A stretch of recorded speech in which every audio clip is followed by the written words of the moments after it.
디모데후서 1장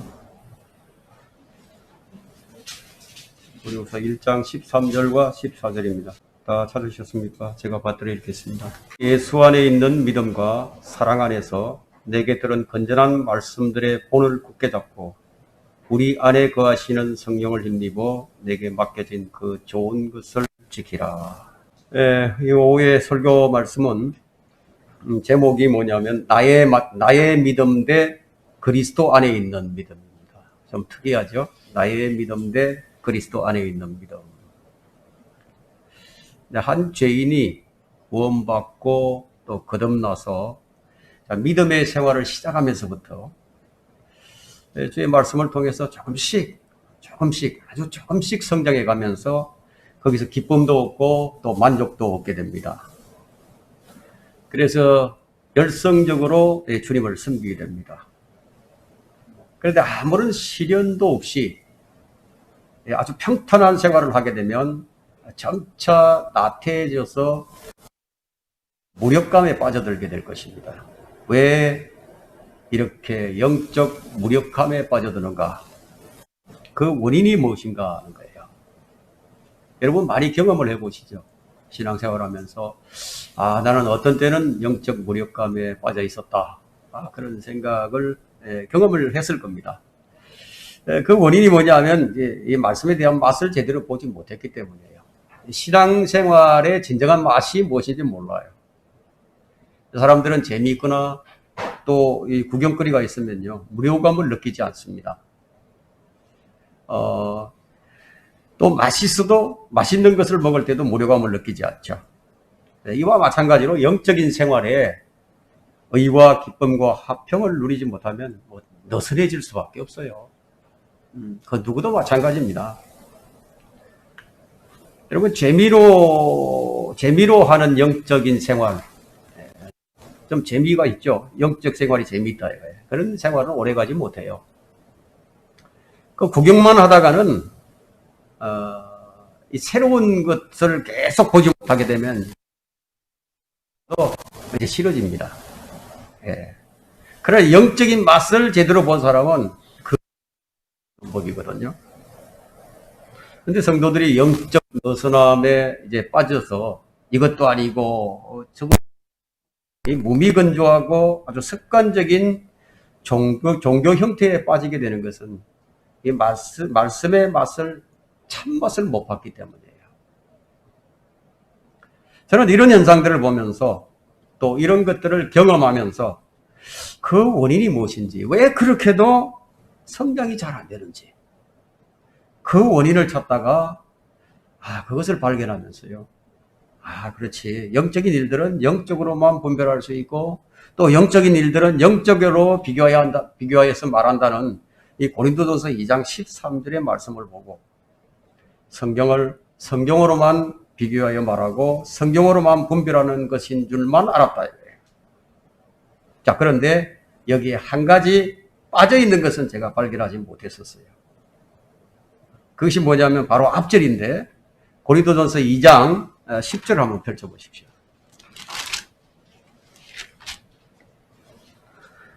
이 13절의 말씀을 보고 깨달았죠.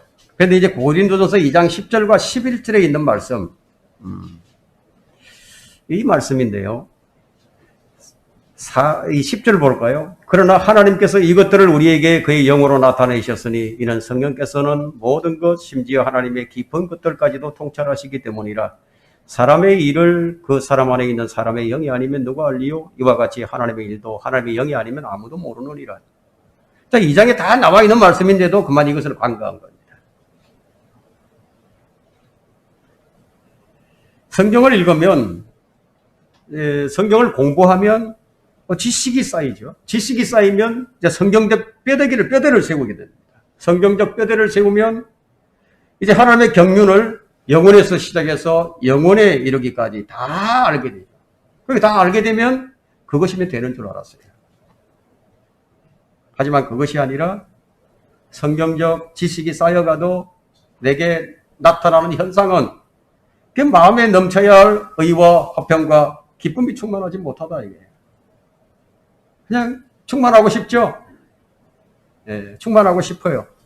그것이 뭐냐? 충만하고 싶어도 조작된 충만을 얻을 수는 있겠죠.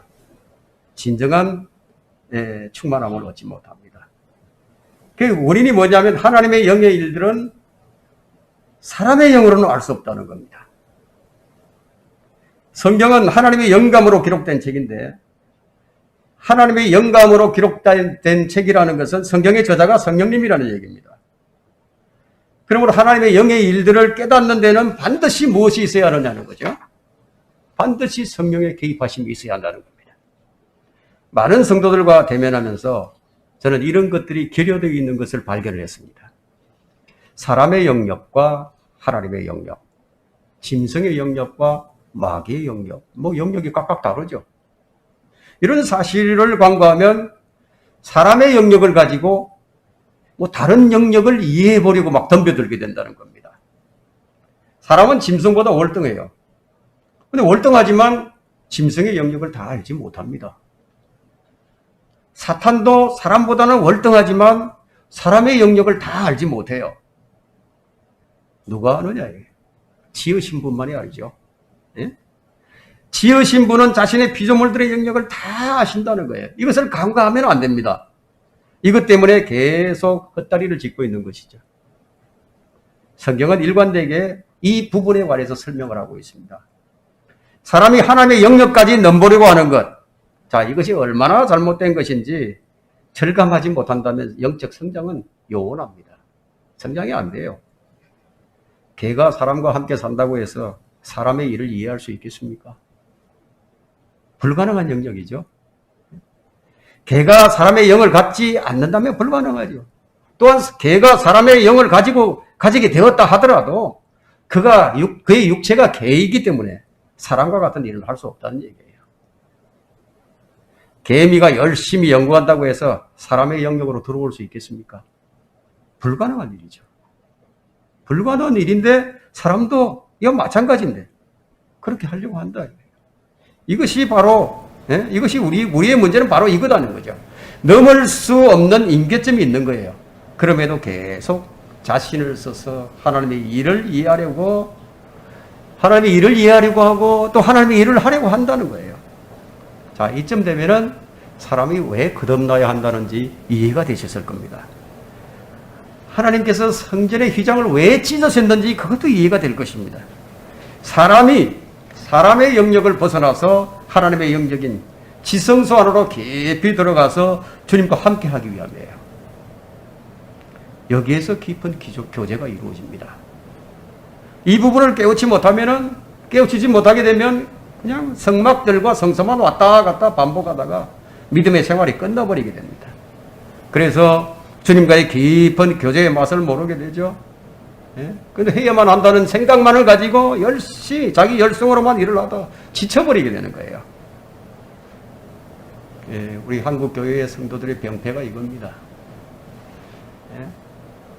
자신은 잘 아는 것 같은데 진정한 그 의미를 몰랐어요. 율법의 진정한 의미가 무엇인지 그걸 몰랐던 유대인들은 열심히 율법만 해가려고 했죠. 자, 오늘 우리는 이제 이런 것들에 대해서 이제 살펴볼 것인데요. 그리스도 예수 안에 있는 믿음은 나의 믿음과 다르다는 거예요. 첫 번째, 나의 믿음은 부정적인 설교보다 긍정적인 설교를 더 좋아합니다. 지금 이 시대는 혼돈의 시대입니다. 왜 혼돈의 시대라고 부르냐면 기준이 없는 시대이기 때문이에요. 정해진 법이 있어도 상황 논리에 따라서 판단해 버립니다. 그 유익이 있느냐 없느냐 그것이 중요한 것이지 옳고 그러면 전혀 중요하지 않아요. 진실이 중요하지 않다는 얘기예요. 어쩌다가 이렇게 되었는지 설명할 필요조차 없습니다.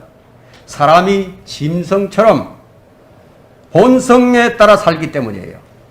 유익이 있느냐 없느냐 모두가 자신만을 위해서 삽니다.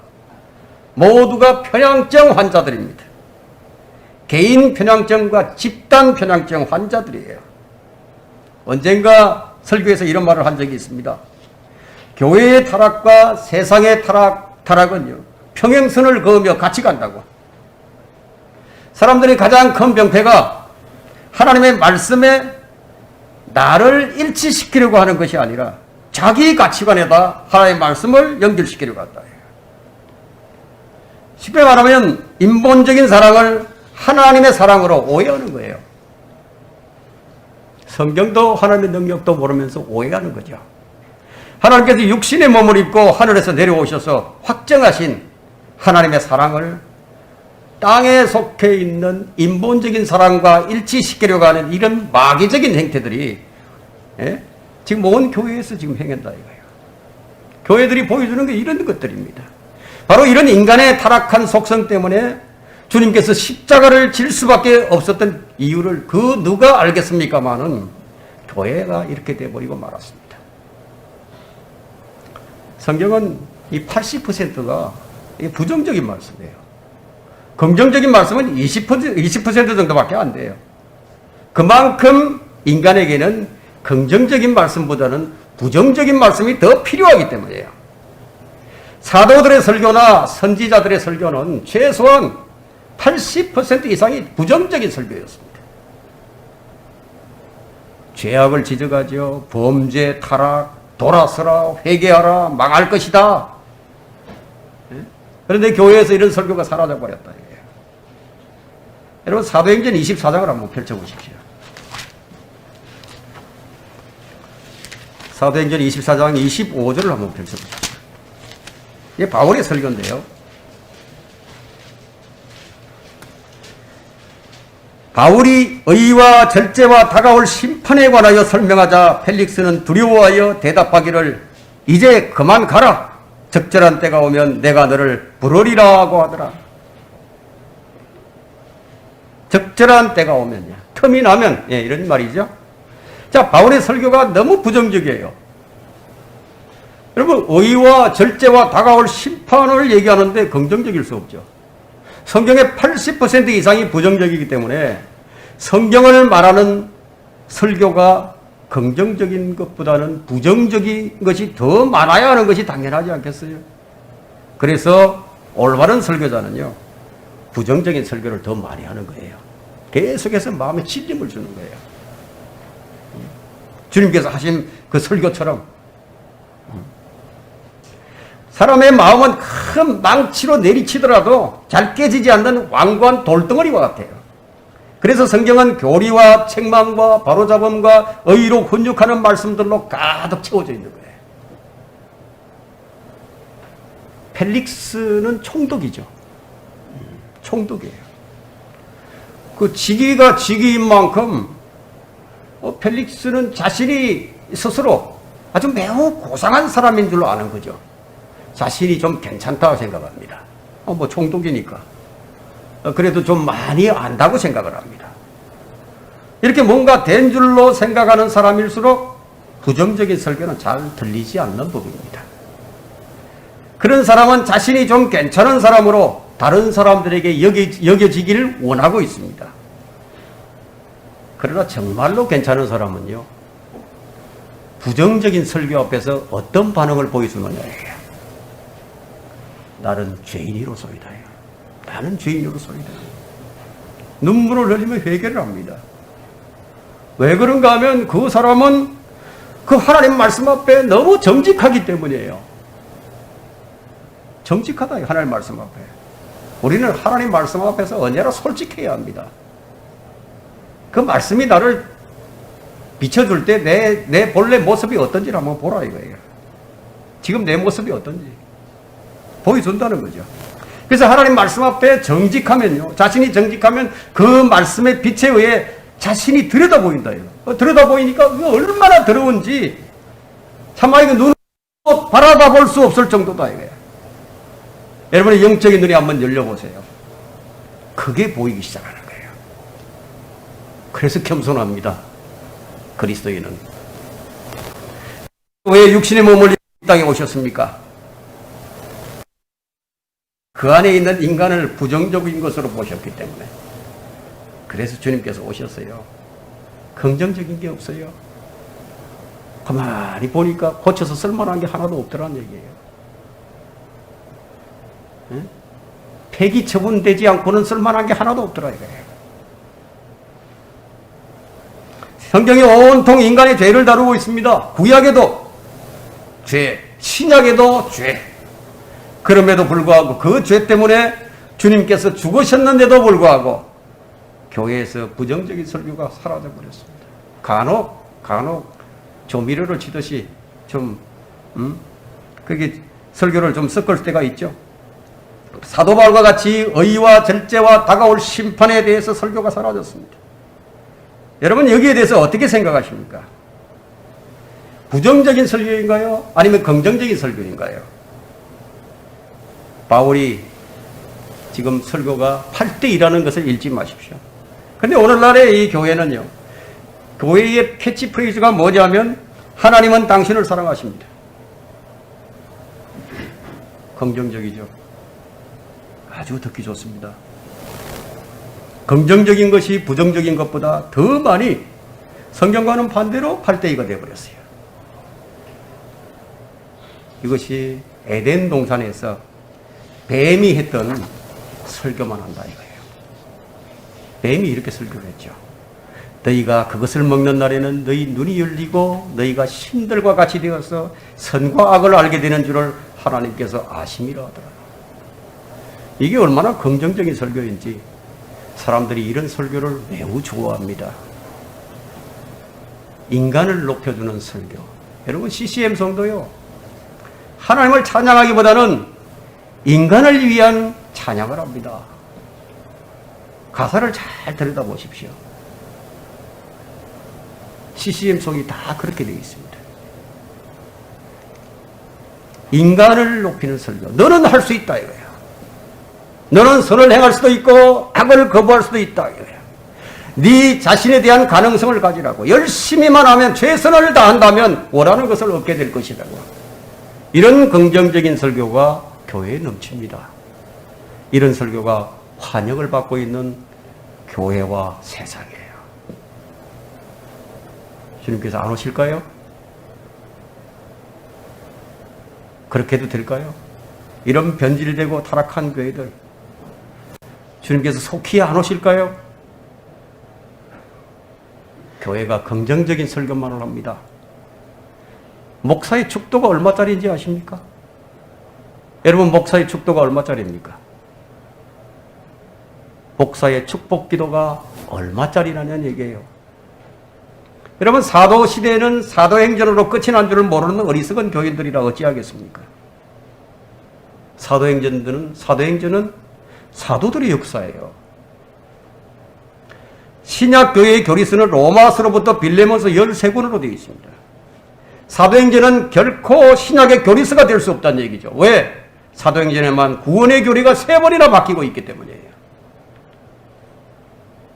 사도행전은 유대인들이 구원을 받을 때와 사마리아인들이 구원을 받을 때와 이방인들이 구원을 받을 때가 다 다르게 나타났다. 그러면 그 세 가지 중에 무엇을 따를 것인가? 교회마다 다 다르죠. 성경을 올바로 나누지 못하게 되면 다른 복음을 전하게 된다는 거예요. 무엇인가를 가지고 복음을 대체해버린다 이거예요. 다른 복음을 전하게 되면 갈라디아서 1장이 말씀하시는 대로 그가 하늘에서 온 천사라도 저주를 받는다는 얘기예요. 이 말씀을 들어도 안 들어도 아무런 반응이 없는 사람들이 있을 겁니다. 그런 사람은 자신이 거듭난 사람인지 스스로 확인을 해봐야 됩니다. 오늘날 교회가 명분은 하나님이지만 실상은 사람을 따라가고 있습니다. 명분은 언제나 좋습니다. 명분은 언제나 하나님이니까. 온갖 불의를 다 행하면서 뒤로는 온갖 불의를 앞으로는 행하지 않아요. 뒤로 다 행하죠. 앞으로는 하나님을 두려워하는 척하고 진정으로 하나님을 따르는 자가 없고 위대한 누구누구를 따르는 자들, 위대한 누구누구를 따르는 교회, 그런 자들만 있는 교회, 그들의 끝이 어떻게 될 것인가 하는 거예요. 설교는 사람의 내면을 깎아내고 잘라내는 거예요. 찌르는 거예요. 여러분, 결코 겁을 주는 것이 아닙니다. 자신을 발견케 하고 그 길에서 돌이키게 하는 거다. 그런데 죄에 대한 심각성을 개인적으로나 교회에서 다루지 않는다는 얘기예요. 믿음에서 온전함에 이르는 길을 제시하지 않는다는 겁니다. 그래서 영적인 무력감, 영적인 잠에서 깨어나도록 설교를 하지 않아요. 그렇다면 그 설교자는 어떤 사람이냐는 거예요. 영적인 설교가 아니다 이거. 아직 한 번도 영적인 깊이를 경험하지 못했다는 거예요. 만약에 그 설교자가 그런 경험을 했다면 그런 설교를 하겠죠. 내가 너에게 한 말은 영이요 생명이라. 말씀하신 주님의 설교를 그 당시 사람들이 알아듣지는 못했어요. 제자들도 알아듣지 못했습니다. 이런 말씀을 들으면서 무엇이 생각이 나십니까? 왜 알아듣지 못했을까? 그런 생각을 해본다면 그 다음에는 그 답을 찾으려고 하겠죠. 그것까지도 안 간다는 얘기예요. 찾는 자가 찾는 법이에요. 찾는 자가. 찾지 않는 자는 결코 찾지 못할 겁니다. 주님께서 제자들의 지각을 열어주시자 비로소 제자들이 주의 말씀을 이해하게 됐습니다. 여러분 이런 말씀을 들을 때요. 마음에 잘 담아야 됩니다. 무엇을 말하는가 이거. 무엇을 말하고 있죠? 내 힘으로 안 된다는 얘기예요. 내 지혜로 안 된다는 얘기예요. 그것을 이제 아셨을 겁니다. 이것은 소경이 눈을 뜨게 하는데 가장 중요한 원리입니다. 이것이 안 되니까 하나님 앞에 서지도 못하고 그냥 사람들 앞에서만 서 있는 거예요. 그래서 사람들만 있고 인본주의가 있고 하나님 앞에 있는 설교자는 찾아보기 어려운 시대가 되어버렸어요. 여러분은 뭔가 이상하다. 뭔가 이상하면 반드시 그 이상한 것을 확인을 하고 또 확인을 해야 된다.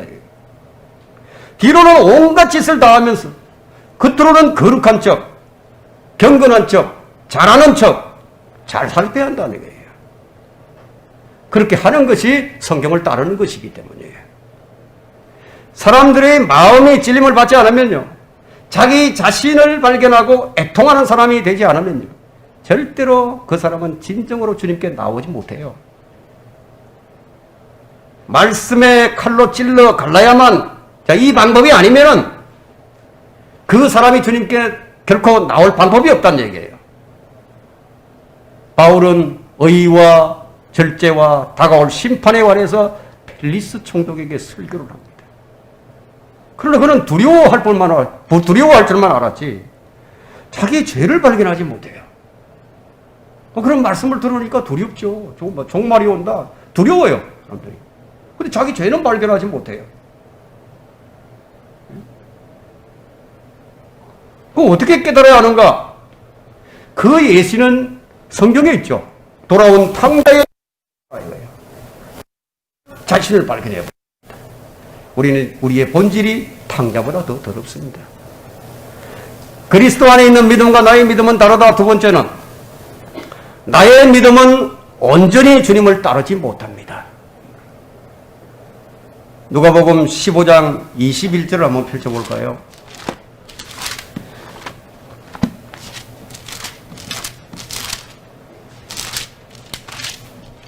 누가복음 15장 21절에 그때 그 아들이 아버지에게 말하기를 아버지여 내가 하늘을 거역하여 아버지 앞에 죄를 지었나이다. 나는 더 이상 아들이라고 할 만한 자격이 없나이다 하더라. 진정한 고백이죠. 혁에 가식이 있을 수 없죠. 자신을 철저하게 발견했기 때문이에요. 자기를 알았던 겁니다. 왜 이런 설교를 계속하느냐? 자, 우리의 섬김이, 우리의 믿음이, 우리의 예배가, 우리의 교제가, 우리의 사랑이 허공을 치지 말자는 거예요.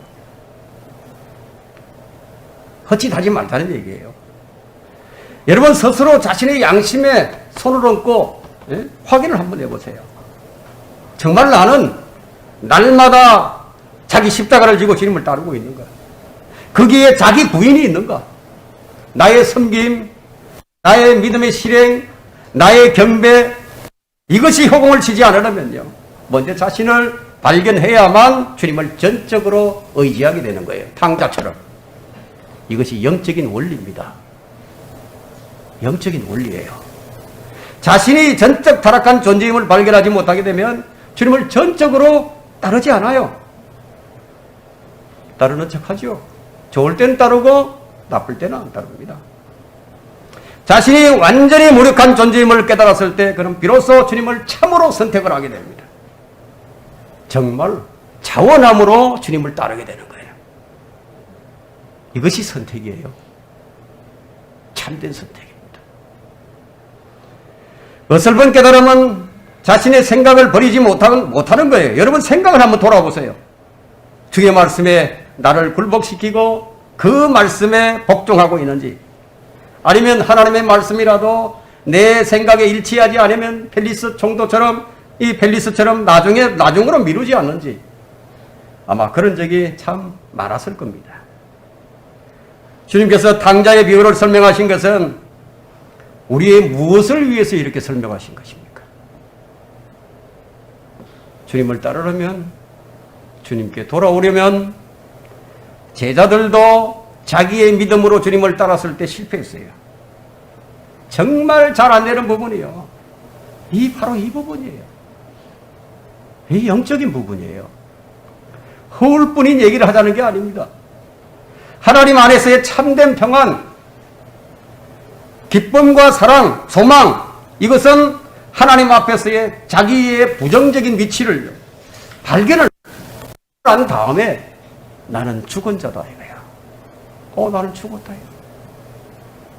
그리고 새 사람을 입을 때만 누리는 것이에요. 그런데 발견하려 하지 않아요. 펠리스 총독처럼 두려워하기만 할 뿐 발견되기를 거부합니다. 왜냐? 아직은 할 일이 좀 남아 있거든요. 아직은 좀 다음에 하지 응? 이게 참된 헌신을 기피합니다. 대부분이 이런 상태인데도 설교자들은 말씀의 칼을 잡지 않고 그냥 진통제만 먹입니다. 그리고 마취 주사나 놓죠. 그래서 조금 있으면 약효가 다 떨어져 버립니다. 여러분, 죄라는 단어가 성경에서 처음 나오는 것이 창세기 4장 7절인데 한번 볼까요? 창세기 4장 7절. 카인에게 한 말씀이죠. 네가 바르게 행하면 받아들여지지 아니하겠느냐 이거예요. 예? 네가 바르게 행하면 받아들여지지 않겠느냐. 네가 바르게 행하지 아니하면 죄가 문 앞에 엎드리느니라. 죄의 욕망이 네게 있으니 너는 죄를 다스릴지니라 하십니다. 죄가 뭐죠? 지금 바르게 행하지 않는 것이죠. 이건 너무 의미가 큽니다. 여러분은 여기서 지금 죄를 무엇이라고 생각하십니까? 죄, 올바로 살지 못하는 것인가요? 바르게 행하지 않는 것인가요? 그렇게만 본다면 그건 성경을 자의적으로 해석한 것입니다. 여기서 바르게 행하는 것이 가리키는 것은 올바른 행위예요.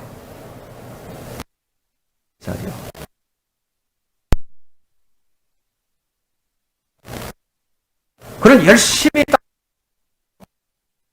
그 수고의 소출을 하는, 여기서 도덕적으로 카인이 무슨 생각해 볼 때 자신을 아무리 돌아도 잘못한 게 없다 이거예요. 최선을 다해서 일을 하고 최선을 다해서 주님께 제사를 드린 것이 뭐가 나쁜 거예요? 근데 하나님께서 하시는 말씀이 네가 바르게 행하면 받아들이지 아니하겠느냐. 그러면 하나님께서 무엇을 바르게 행한 것으로 보시느냐? 피에 의한 제사예요.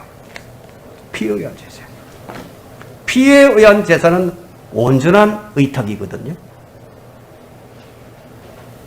주 예수 그리스도께서 자기 자신을 주 예수 그리스도께 내 보혈로 적셔지지 않은 것은 아니라는 거예요. 우리가 뭐냐? 우리의 풍성, 바로 세상의 자신을 맡기지 않는 것은 다른 말로 믿음으로 하지 않는 거예요. 믿음으로 하는 거 아니에요. 성경은 믿음으로 아니한 모든 것이 죄인이라 해요. 죄가 처음으로 등장하면서 무엇과 연결되고 있는 거예요. 신약의 예배는 우리 몸을 하나님께서 기뻐하시는 거룩한 산제물로 드리는 것이 바로 이 구약의 제사와 같은 것이죠. 왜 살아있는 제물로 드려야만 하는가? 그 이유는 주님께서 살아있는 제물이 되셨기 때문이에요. 그래서 우리 역시 살아있는 제물로 우리 전부를 드리는 행위가 바로 예배예요. 전부예요, 전부. 주님께서 우리를 위해서 십자가를 지셨습니다. 그 죽으심의 전제가 무엇인가 하면 우리들이 죄인이었다는 거죠. 그래서 주님께서는 의인을 부르러 오신 것이 아니라 죄인을 불러 회개에 이르게 하려 오셨다고 말씀하셨어요. 그런데 사람들은 죄인의 위치에 있기를 거부합니다. 사람들이 세리와 창녀의 위치에 있기를 거부한다는 거예요. 원치 않는다는 겁니다. 여러분이 아무리 고상한 삶을 살아간다 할지라도 우리는 세리와 창녀의 위치에서 발견될 수밖에 없는 존재라는 것을 마음 깊이, 억지로가 아니에요. 억지로가 아니에요. 마음 깊이 성령에 의한 깨우침이 있기를 바랍니다. 우리는 하나님 앞에서 아무리 순종하는 삶을 살아간다 할지라도 여전히 죄인일 뿐입니다. 그것을 발견하라고 하는 것이죠. 자신을 발견한 탕자가 돌아와서 어디에 안겼습니까? 아버지의 품 안에 안겼어요. 무엇을 깨달았고 무엇을 느꼈을까요? 무엇을 맛보았을까요? 자, 이것을 발견하지 못하면 주님의 품 안에 결코 안기려 하지 않을 것입니다. 오해하지 마세요. 우리 죄인일 뿐입니다. 그것을 발견하라고 하는 겁니다. 그 다음에 죄인들이라는 단어가 창세기 13장 13절에 나옵니다. 그러나 소돔인들은 사악하였고 주 앞에 극심한 죄인들이었더라. 주 앞에 극심한 죄인들이다. 여기서 소돔과 고모라에서 극심한 죄인들은 누구냐? 성도착자들입니다. 동성연애자들이에요. 등장을 하죠. 주님은 롯의 날이 마지막 때라고 말씀하셨는데 바로 지금 이 시대가 바로 그런 시대예요. 고린도전서 3장 16절에는 너희가 하나님의 성전인 것과 하나님의 영께서 너희 안에 계신 것을 알지 못하느냐? 우리 몸 안에 혼이 있습니다. 우리 혼 안에는 영이 있습니다. 그 영 안에는 성령님께서 거하십니다. 왜 바울이 이런 말을 한 것인가? 사람들이 하도 성전을 더럽히니까. 에? 우리 몸이 하나님의 성전인데 가만히 보니까 너무너무 더럽히고 있거든. 그래서 바울이 이런 얘기를 하는 거예요. 성도들이 어떻게 성전을 더럽히는가? 자, 이해를 좀 돕기 위해서 에베소서 3장 17절로 한번 가보겠습니다.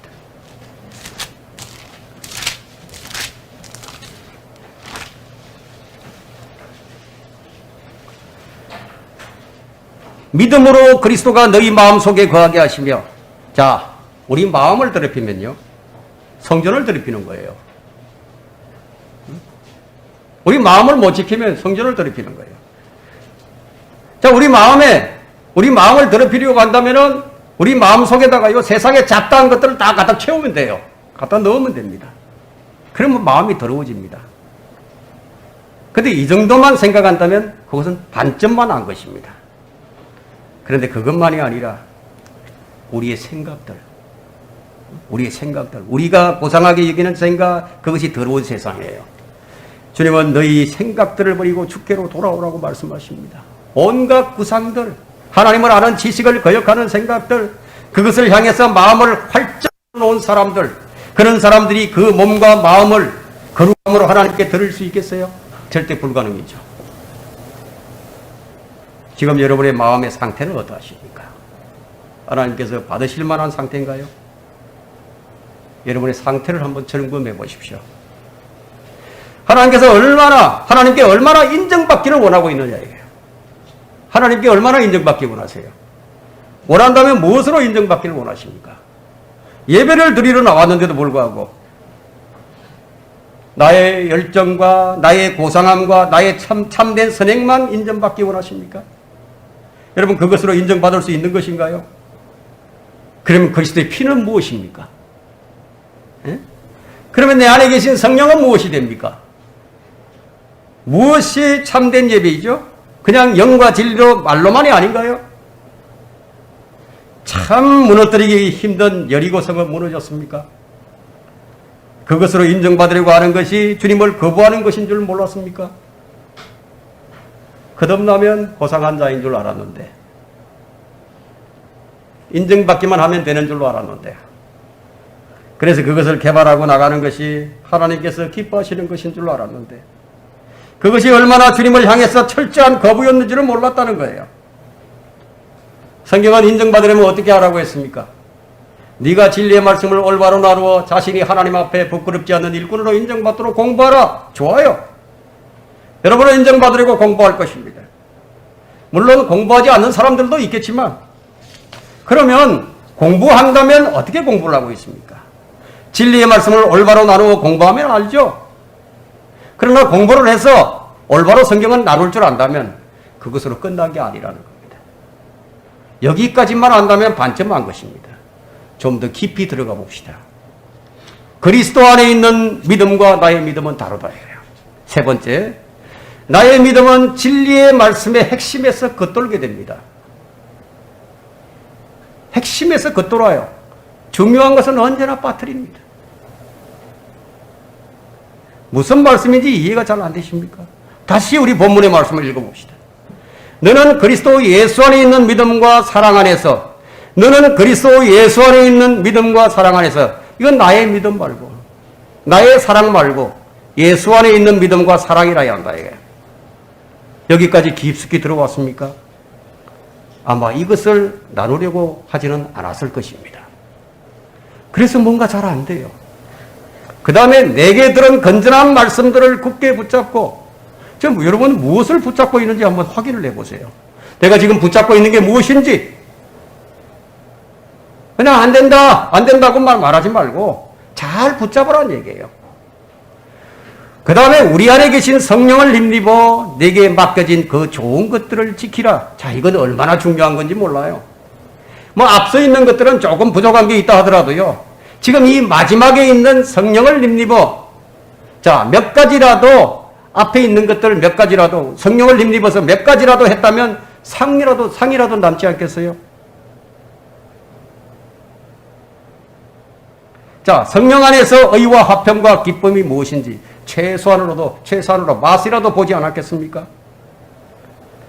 좀 더 구체적으로 들어가 볼까요? 여러분은 믿음으로 하고 있다고 생각할 수 있습니다.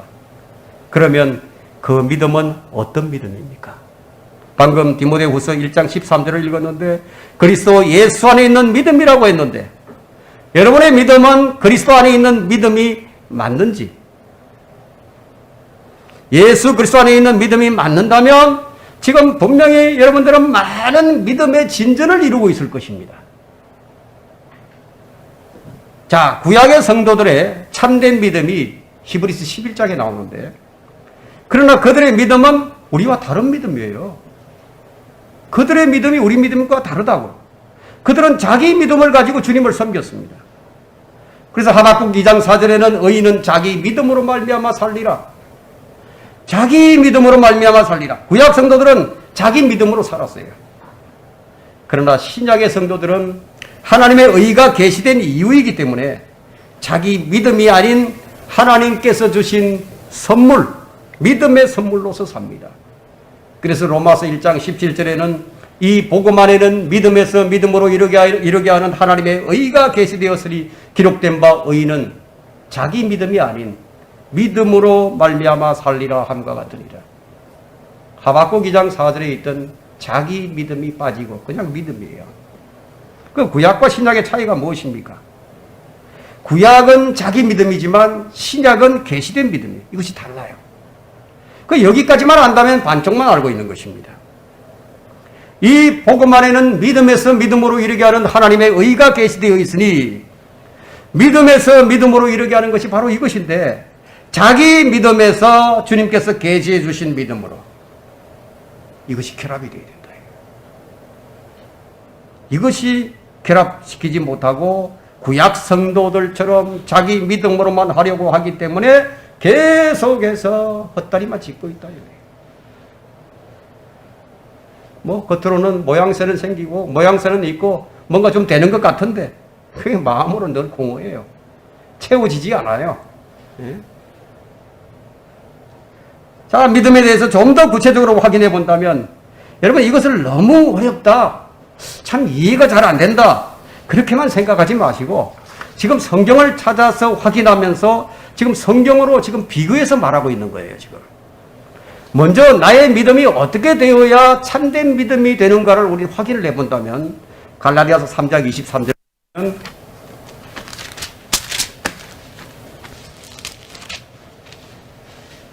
그러나 믿음이 오기 전에 우리는 율법 아래 감시를 받았으며 나중에 믿음이 계시될 때까지 갇혀 있었느니라. 이 상황은 율법 아래 있는 구약의 상황인데 그런데 믿음이 오기 전이라고 말하고 있죠. 그 구약의 상황이에요. 무슨 말이죠? 자기 믿음으로 섬겼던 구약 성도들의 믿음은 이제 필요 없다 이거예요. 구약에 있던 성도들은 율법의 감시를 받을 수밖에 없었고 율법에 갇혀 있을 수밖에 없었어요.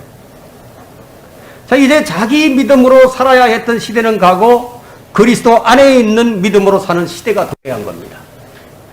시대가 달라졌다. 그래서 그 다음 24절을 볼까요? 3장 24절. 그리하여 율법이 우리를 그리스도께로 인도하는 지도교사가 되었으니 이는 우리를 믿음으로 의롭게 하려 함이니라. 그들이 성경을 올바로 나누어 올바른 성경 지식을 가졌더라면 이스라엘은 믿음이 왔을 때 그를 받아들였을 것입니다. 그들이요 가진 것이 무엇입니까? 히브리어 마소라 원문이에요. 히브리어 마소라 원문이에요. 바른 성경을 가졌습니다. 근데 그들은 성경을 올바로 나누지 못했던 겁니다. 바른 성경을 가졌는데 그럼 어떻게 하느냐? 그들이 성경을 올바로 나누어서 공부했더라면 성경이 증거하고 있는 주 예수 그리스도를 거부하지 않았을 거예요. 그런데도 그들은 올바로 나눈다고 생각하고 있었습니다. 자기들은 정통이라고 올바로 행하고 있다고 생각했다 이거예요. 그런 그들에게 주님께서 하신 말씀이 요한복음 5장 46절이죠. 네가 모세를 믿었다면 나를 믿었으리니 이는 그가 나에 관하여 기록하였기 때문이라. 유대인들은 모세 믿었다 이거예요. 모세 율법도 믿었고 모세 율법도 지켰어요. 유대인들에게 물어보세요. 모세를 안 믿는지 율법을 안 믿는지 다 믿는다 이거예요. 하지만 그들은 모세가 증거한 메시아는 믿지 않았다 이거예요. 그들은 믿는다고 믿었지만 실상은 믿지 않았다 이거예요. 이것이 바로 우리의 문제예요. 우리의 믿음도 이렇단 얘기예요.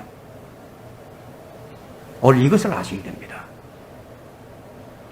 그들은 모세가 증거한 메시아는 믿지 않았어요. 율법도 믿고 율법도 지켰는데 그들은 믿는다고 믿었지만 실상은 믿지 않았다. 무엇을 말하고자 하느냐? 우리의 믿음이 어떠냐? 그것을 지금 묻고 있는 것입니다. 나의 믿음이 그리스도 안에 있는 믿음과 하나가 되어 있는가? 그리스도 안에 있는 믿음은 어떤 것은 믿고 어떤 것은 안 믿는 그런 믿음 아니에요. 그리스도 예수 안에 있는 믿음은 예만 있지 아니오가 없거든요. 아니오가 없어요. 하나님께서 주신 믿음의 선물은 언제 온 것인가? 예수 그리스도를 내가 믿을 때 그때 주어졌습니다. 다시 갈라디아서 3장 25절을 볼까요? 믿음이 온 후로 우리는 더 이상 지도교사 율법 아래 있지 아니하도다. 여기 지도교사가 율법이거든요. 그래서 구원받은 우리는 율법 아래 있지 않고 은혜 아래 있게 된 것이에요. 그러나 갈라디아서 5장 18절은 이렇게 말을 합니다. 그러나 너희는 율법 아래 하느니라. 무슨 말씀이죠? 성령의 인도함을 받는다면 조건적이죠. 이 말씀이 디모데후서 1장 14절로 연결이 됩니다. 우리 안에 계신 성령을 힘입어 우리 안에 계신 성령을 힘입어 바로 이것을 말하고 있습니다. 이것이 안 되면요 우리는 육신을 따를 수밖에 없어요. 여러분 방법 없습니다. 이것이 안 되면요 이렇게 하지 않게 될 때 모든 수고가 허공을 쳐버립니다. 왜냐하면 사람의 힘을 사람을 의지했기 때문이에요. 이것이 깰 수 없는 초롱성과 같은 요새로 내 안에 자리 잡고 있거든요. 이건 하나님의 능력이 아니면 절대로 안 깨지는 겁니다. 깨지지 않아요. 나는 주님을 위해서 일한다고 했는데, 나는 주님을 정말로 사랑한다고 사랑했는데, 근데 그것이 주님과 무관한 것이었다니, 이렇게 기가 막힐 수가 있겠습니까? 이것이 안 되니까 의와 화평과 기쁨은 성경에만 있고 내 마음에 없다. 전혀 맛이 없는 신앙생활을 하는 거예요. 내 안에 이런 것들이 들어있다는 거예요. 그것이 내 안에서 주님의 일들을 방해하고 내 자신을 속이면서도 잘 몰랐다. 그래서 인정받으면서 내 자신을 사랑했던 바로 그 부분이 내 안에 있다. 그런데 교회에서는 아주 신실한 사람이라고 칭찬이 자자합니다. 그게 바로 나의 젊은 시절이었습니다. 그게 나의 바로 젊은 시절이었어요. 희생적으로 교회 충성을 했죠. 사람들 앞에서 인정받으면서도요, 뭔가 내 안에는 채워지지 않는 공허함이 있었습니다. 내 안팎에 적들이 가득합니다. 연합전선을 구축하고 있습니다. 내 안에 자만의 기쁨이 밖에서는 그런 나를 인정해주고, 이것이 변질된 교회의 행태입니다. 바른 복음이 오히려 이상하게 되어버렸고요. 그래서 교회 안과 밖에서 예수님을 믿고 따르는 사람들의 마음속에 세상의 온갖 것들, 흙탕물들이 범람하고 있는 거예요. 우리는 이런 미세한 것들을 발견해야만 진정한 영적인 성장을 이룰 수가 있습니다. 이런 것들이 바로 나의 영적 성장을 가로막고 있는 걸림돌들입니다. 방해물들입니다. 여러분, 맨날 커피 냄새만 맡지 말고 커피 맛을 봐야 알죠. 주님의 말씀을 제대로 먹어야 맛을 알죠. 그 말씀의 맛을 어떻게 보는지 그것에 대하여 지금까지 설명한 겁니다. 말씀을 정리하겠습니다. 13절에 오늘 본문에 그리스도 예수 안에 있는 믿음과 사랑 안에서, 그리스도 예수 안에 있는 믿음과 사랑 안에서 우리가 이렇게 되려면 먼저 알 것은 그리스도 예수 안에 있는 믿음과 사랑 안에서 행하려면 성령을 힘입지 않으면 안 된다는 것을 염두에 두고 들으시기 바랍니다. 그리스도 예수 안에 있는 사랑은 우리의 인간의 사랑과는 어떻게 다른가? 우리 인간의 사랑은 절대적이지 못해요. 상대적입니다. 그렇지만 그리스도 예수 안에 있는 사랑은 절대적이에요. 그러면 그리스도의 사랑이 무엇인지 구체적으로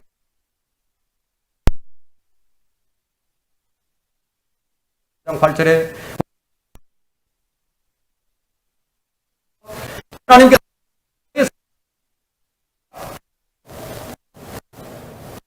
아브라함의 아들 이삭을 죽이는 것으로 하나님을 낸 것처럼요, 하나님께서도 독생자를 죽이는 것으로 자신의 사랑을 나타내셨어요.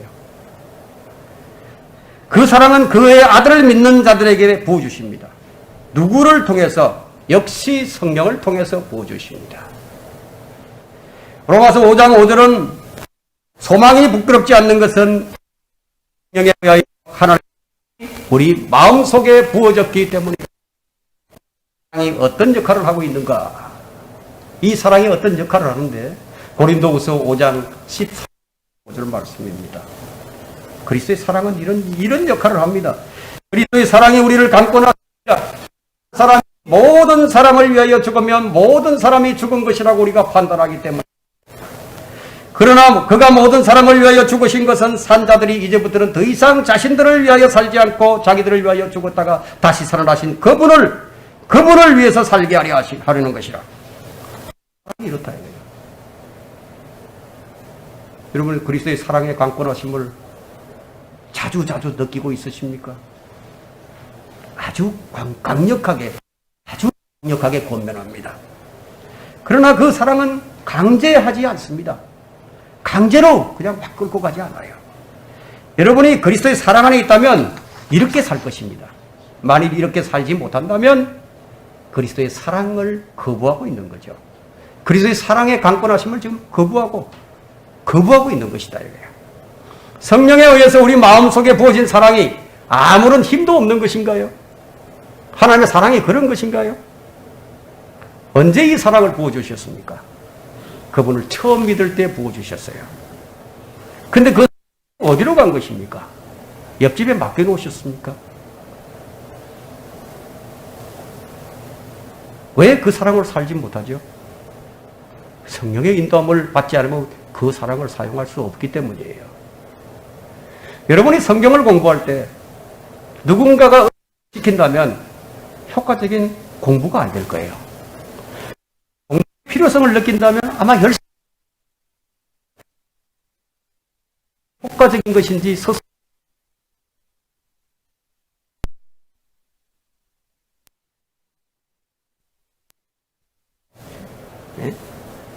이와 마찬가지로 성경을 읽어라, 뭐 성경을 공부하라, 뭐 강조하고 또 강조를 해도 안 돼요. 설령 이 성경을 읽고 공부하더라도 억지로 안 된다는 얘기예요. 성경이 있다면 이제 성경이 당기기 시작할 겁니다. 가까이 하고 싶을 것입니다. 주님을 좀 더 가까이 하고 싶어질 것입니다.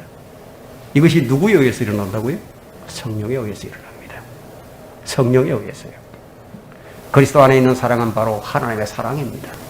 이 사랑의 힘은 어떤가? 로마서 8장 38절. 이 사랑이 어떤 사랑인가요? 이런 성경 구절은요, 여러분들이 그냥 다 외워놓고 계셔야 됩니다. 38절 보시면, 내가 확신하노니 사망이나 생명이나 천사들이나 정사들이나 권세들이나 현재 일들이나 다가올 일들이나 높음이나 기쁨이나 어떤 다른 피조물이라도 우리를 그리스도 예수 안에 있는 하나님의 사랑에서 떼어놓을 수 없으리라. 이것이 하나님의 사랑의 힘이에요. 아무도 못 떼어놓습니다. 그런데 그 사랑이 우리를 강권해서 주를 위해서 살게 하려고 하는데요, 누가 이것을 방해하고 있고 누가 이것을 거부하고 있습니까? 우리 생활에서 이런 죄들을 범하고 있는 거예요. 여러분, 왜 나에게서 그리스도의 향기가 안 나오는가? 이제 이해가 되실 겁니다.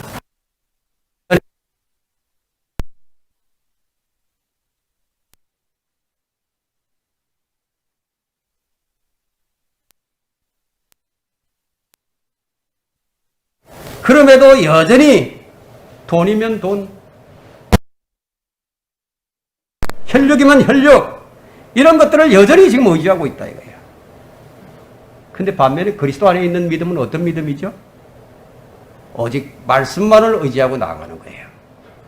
세상 사람들이 볼 때는 어떻습니까? 그런 사람 보면, 야, 이거 돈도 없이 어떻게 살려고 하느냐, 뭐 사회적인 지위도 좀 있어야지 어떻게 그렇게 살려고 하느냐, 혈육도 없이 어떻게 그렇게 살려고 하느냐.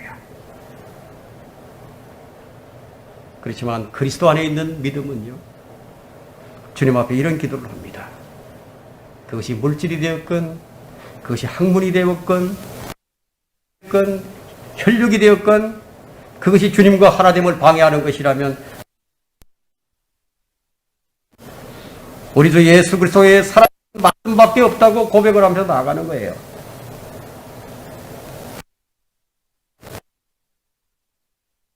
아무것도 할 수 없고 오직 진리를 위해서만 주변 사람들이야 뭐라고 얘기하든지 간에요, 사람이 빵으로만 사는 것이 아니요 살아계신 하나님의 말씀으로 사는 것을 그들이 어찌 알겠습니까? 그리스도 안에 있는 믿음, 의인은 믿음으로 말미암아 산다고 했습니다. 갈라디아서 4장 30절은 이렇게 말씀합니다. 그러나 성경이 뭐라고 말하느냐? 여종과 그의 아들을 내어 쫓으라. 이는 여종의 아들이 자유로운 여자의 아들과 함께 상속받지 못할 것입니다. 여러분 안에 내 쫓아야 할 것이 무엇이 있습니까? 탐심인가요? 아직도 세상의 가치관인가요? 그런 것들이야 쫓아내기 쉽죠. 그러나 쫓아낼 수 없는 것이 하나 들어있다 이거예요. 이것이 이 몸에서 나가질 않아요.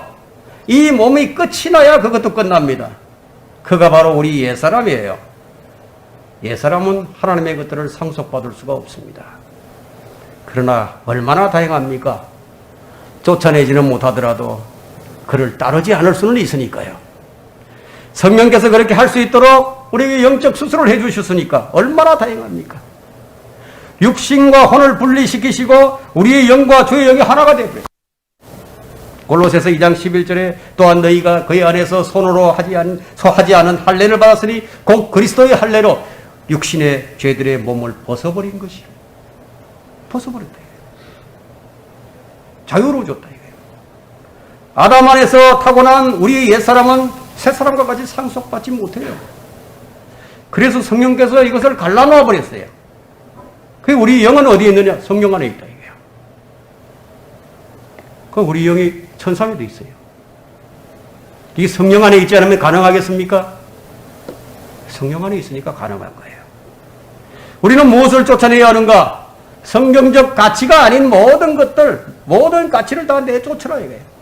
회개의 무릎을 꿇으라는 거죠. 그리고 세상의 가치가 들어오지 못하도록 하나의 말씀으로 성벽을 쌓으라는 겁니다. 내 안에 계신 그리스도를 결코 상실할 수 없다. 나는 그리스도를 버릴 수 없다. 결단하라는 거예요. 사람들이 성경을 읽을 때 그리스도 안에 있는 신비를 깨달아야 하는데 그게 아니라 뭐 이건 앞으로 가라고 하는 건지 뒤로 가라고 하는 건지 뭐 갈팡질팡한다. 이렇게 들으면 이런 것 같고 저렇게 들으면 저런 것 같고 왜 이렇게 돼버렸어요? 성령님께서 조명을 안 주시니까 성령님을 힘입지 않아서 그래요. 정복을 나간 자들 때문에 그렇다 이거예요. 베드로후서 2장 19절부터 22절까지 한번 읽어보세요. 집에 가셔서. 칼빈주의, 알미리안주의, 은사주의 이런 것들이 다 혼합이 돼 있어요. 지금 뭐 분리되어 있는 게 아니라 다 뭐 짬뽕이 돼 있다. 왜 뭐가 뭔지 몰라요. 똥인지 오줌인지 분간이 안 된다. 예정론이 맞는 것인지 끝까지 견뎌야 맞는 것인지 은사주의가 맞는 것인지 뒤죽박죽 돼버렸다. 자신을 발견하지 못한 사람들이 사랑을 얘기하지만 그 사랑이 하나님의 사랑인지 인간의 사랑인지 휴머니즘인지 혼합된 교회, 그런 사람들은 세상과 분리되는 것이 너무 두려워요. 펠리스처럼 계속 자기 길을 가죠. 자기 좋을 대로 살아요. 그런 자들에게서 무슨 열매를 기대할 수 있겠습니까? 그들은 조작된 자유로 자기 자신을 망쳐버린다. 이게. 자기가 누리고 있는 그 자유가 조작된 것인 줄 모른다 이거죠. 여러분, 청교도들은 무엇을 가장 먼저 했습니까? 가장 먼저 교회를 세웠죠. 그 다음에 학교를 세웠습니다. 마지막이 자기 집이었어요. 우리는 우리 마음에 무너진 성벽을 쌓아야 할 것입니다.